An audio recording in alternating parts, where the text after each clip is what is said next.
Cálculos de reducción y pérdidas de presión y caudal en circuitos hidráulicos, taller número 4 y 7, hecho por Dylan Quiroz Pacheco. Los objetivos son poder, en este caso, realizar las prácticas de nuestros talleres de acuerdo a la ley de Pascal, la cual dice que en un lugar hermético y con un líquido, las presiones son iguales en todos los lados. De acuerdo a las indicaciones de las actividades, deberemos de realizar nuestro trabajo. Después, realizar las interpretaciones de los circuitos hidráulicos realizados en el módulo hidráulico. Poder reconocer y comprender el funcionamiento de las válvulas reguladoras que se pondrán en el circuito hidráulico, para lo cual y hacer el reconocimiento e incluso la lectura de nuestro diagrama y nuestros circuitos deberemos de utilizar el manual hidráulico base y componentes que se puedan encontrar. Estos están de acuerdo a la norma de la ISO 1219. Primero, inspeccionaremos este circuito, el cual que podemos ver que se puede de interpretar de la siguiente manera, ya que nosotros en este caso debíamos de armar este circuito en un bosquejo, el cual después de haber hecho este bosquejo debería de realizarse en el módulo hidráulico. Y cuando se haya en este caso puesto en el módulo hidráulico, deberemos de regular la válvula, en este caso a 50 bars. Ahora, la tarea en este caso era poder saber qué medidas daba P1, P2 y P3, las cuales se tenían que dar de la manera después de haber encendido el sistema ya con la válvula regulada y todo lo demás. Y en este caso podemos ver que si nosotros ponemos que la bomba está en 40, ya que cuando encendimos el sistema, o en este caso el módulo hidráulico, P1 empezó a marcar 40, que indicaba la presión que estaba saliendo directamente de la bomba. Y en este caso, cuando pasaban por un múltiple y iban a la P2, que es el manómetro 2, marcaban 37 y pasaba por otras líneas que iba al P3, que es el manómetro 3, y marcaba 37, lo cual nos indicaba que hubo una disminución en la presión, porque tenemos de acuerdo a lo que se puede utilizar en los circuitos en este caso. Lo que se puede observar en ese circuito es que al no tener un lugar donde el caudal pueda fluir libremente, tenderá a aumentar en este caso la presión. Y si en este caso se regula la válvula reguladora, que es la válvula de alivio del sistema, a 50 bar, como habíamos indicado, el sistema se cierra totalmente, por lo que no iría directamente a tanque, lo cual obstruiría su salida y al mismo tiempo su flujo, lo cual daría la conclusión que tendería a aumentar la presión que se ejerce en el sistema. En conclusión, esto es causado solo porque no hay una fluidez del caudal, ya que se queda estático, o sea, obstruido en un punto en sí. A esto se le puede decir que se ha aumentado la presión porque no hay un caudal o un flujo por donde pueda pasar. Y este caso, al no ser, en este caso, la presión de la bomba mayor a los 50,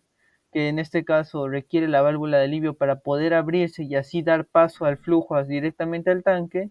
se quedará en este modo hasta que nosotros regulemos, en este caso, la válvula a una presión menor, por lo que la presión podemos concluir que es inversamente proporcional al flujo o en este caso el caudal que se presenta. Después nos hicieron estas preguntas de qué tendría que suceder en el sistema para que el indicador de los manómetros cambie de valor. Y nosotros, para poder en este caso hacer que los manómetros cambien de valor, era simplemente movilizar con la válvula reguladora y así vamos a tener una variación entre las medidas que vayamos a utilizar, si vamos abriendo la válvula o la válvula dependiendo de cómo lo vayamos a utilizar. ¿Qué sucede con la presión y el flujo en todo el circuito? Bueno, pues como anteriormente he mencionado, la presión y el flujo del circuito tenderían a quedarse estática, más que todo porque no hay un flujo hacia dónde ir, porque la válvula reguladora está regulada a 50 y la presión de la misma bomba era de 40, por lo cual no superaba esta válvula y no se iba a abrir, o sea, no iba a ir aún de retorno al tanque y se quedaba ahí estático, por ende la presión aumentaba y el flujo o el caudal en este caso bajaba porque se quedaba estático. Después realizamos unos circuitos en serie paralelo, los cuales teníamos que identificar es cuáles eran, pero la forma más sencilla de identificarlos es por sus posiciones. Como tenemos de primera instancia, tenemos un circuito en paralelo, el cual se está formando por una bomba, un manómetro y dos válvulas relief. Pero estas dos válvulas, en este caso, podríamos considerarlo que son dos sistemas, si es que los ponemos unos actuadores ahí agregados. Si nosotros hacíamos esto, en este caso, podemos ver que si le damos un valor, en este caso, a la bomba, pongamos que es de 50 bar y nuestro manómetro, en este caso, ¿cuánto debería marcar? Esa era la pregunta que debíamos hacernos y deberíamos de responder en ese caso, ya que, como podemos ver a continuación, este circuito tendería a abrirse pero solo por la válvula de reguladora de 20, ya que es válvula que tiene menor resistencia a salirse, por ende el flujo del caudal iría directamente por ese punto de la válvula regulada 20, mientras que la válvula de 30 se quedaría cerrado porque es la que más resiste. Ahora, al irse por el caudal, por la válvula reguladora que está regulada a 20, este manómetro cambiaría su presión y en este caso este manómetro indicaría que su valor, en este caso sería su presión, es de 30. Este sistema es utilizado muchas veces para los flaps, que son superficies que necesitan utilizarse múltiples partes de ambas alas que se necesitan ser alimentadas. Después tenemos el circuito en serie, que como podemos ver también tenemos los mismos valores. Pongamos que la bomba está regulada a 50 bar y el manómetro en este caso nos indicaría que primero tendría que pasar por la de 20, la válvula regulada 20, lo cual cuando esto pase nos permitirá poder acceder a la válvula de 30.